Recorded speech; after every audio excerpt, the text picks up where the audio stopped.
into what the charts are telling us with Nick Twidale from ATFX, who joins me now. Good to see you, Nick. Good to see you. So I guess the major focus here is still whatever comes out of the Middle East. How is that affecting the Aussie?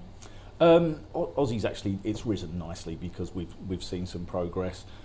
Don't know how much is justified at the moment because there's a few things coming up that we may see a little bit of a move, but oil certainly reacted in a positive by falling off. And Aussie's jumped really nicely, and as you can see from that chart, it's moved really nicely, and it's traded on that trend line perfectly, really, for the last couple of months or so, and we're sort of edging back up towards 71 cents. So as long as things continue to progress nicely in the Middle East, you're probably going to see Aussie continue to grind higher. What do you think? If the RBA does hold as expected, does that change anything? I mean, what's the outlook for next week? I don't think it's going to change things too much. I don't think the interest rate differential expectations are going to change too much if the RBA hold. I think they probably will. But what's probably going to change, of course, is tomorrow's non-farm payrolls. So if we get a big surprise on that, and they have been volatile recently, that could be the thing that really moves the Aussie. So probably we're looking at maybe 30% influenced by the RBA and probably 70%, as always, by the dollar side of the equation. Let's get into the yen. I mean, some significant moves here with Japan and the US intervening. Is BOJ policy still the key driver, or is it the US surprise move there?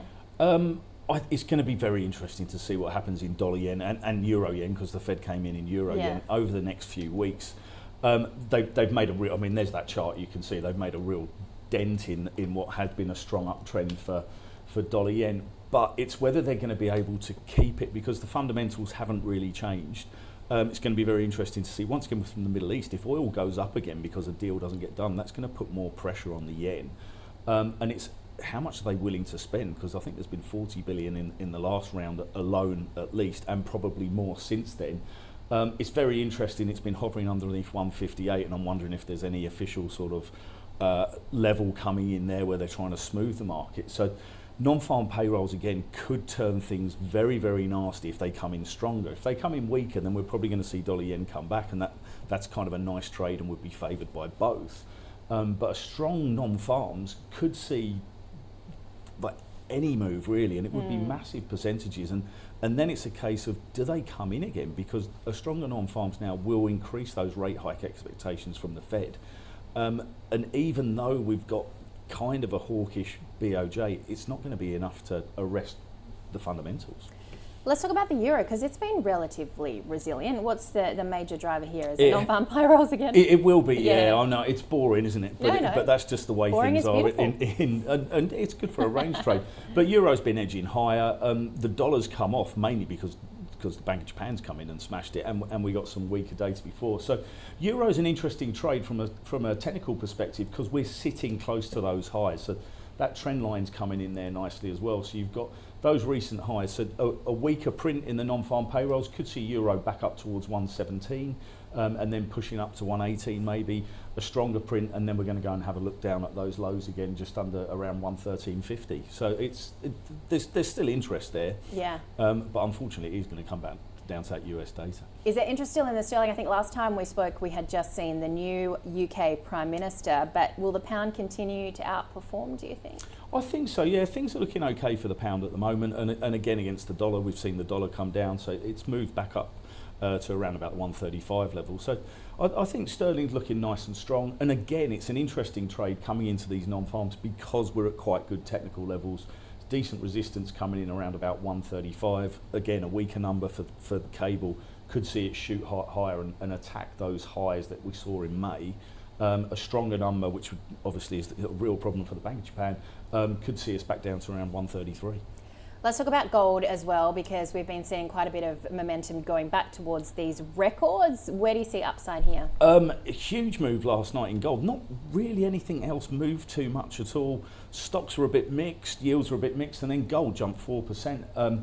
It was a good technical breakout from the range that we've seen for the last few months. It found really good support sort of underneath that $4,000 level. Probably the move last night didn't justify anything else going on in the market, but it now seems that was probably some decent buying coming in.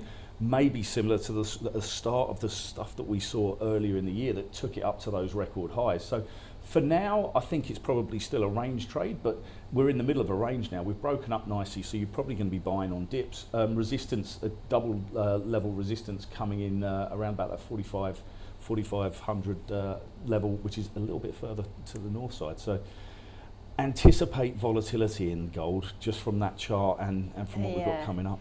Now, I know we don't have a chart on oil, but I can't let you go without getting your thoughts on oil. So, you know, talks continuing to end the war. I had a guest yesterday saying, look, there's just absolutely no way we're going to get to 100, 150 again in this cycle. It depends, doesn't it? How long is a piece of string? How long is that piece of string? Yeah. It's the market's pricing very positively. We've seen a decent 10% over the last few days, right? So, to me, the market thinks something's going to happen. The Strait of Hormuz is going to reopen, but we've got some very volatile characters involved here, and I think for myself, it looks like a loss for the US if this happens and Tehran does get some control over the Strait of Hormuz. Then it's kind of been a fruitless war for Trump, and he will not like that. So I don't know.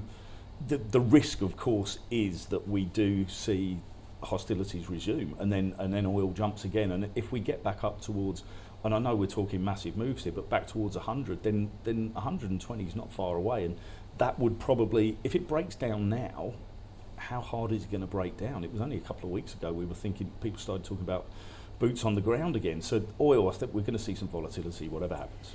Yeah, well, what is it good for, Nick? All right, thank you. As always, Nick Twidale from ATFX. That does it for this edition of The Trade. Be sure to join us next time.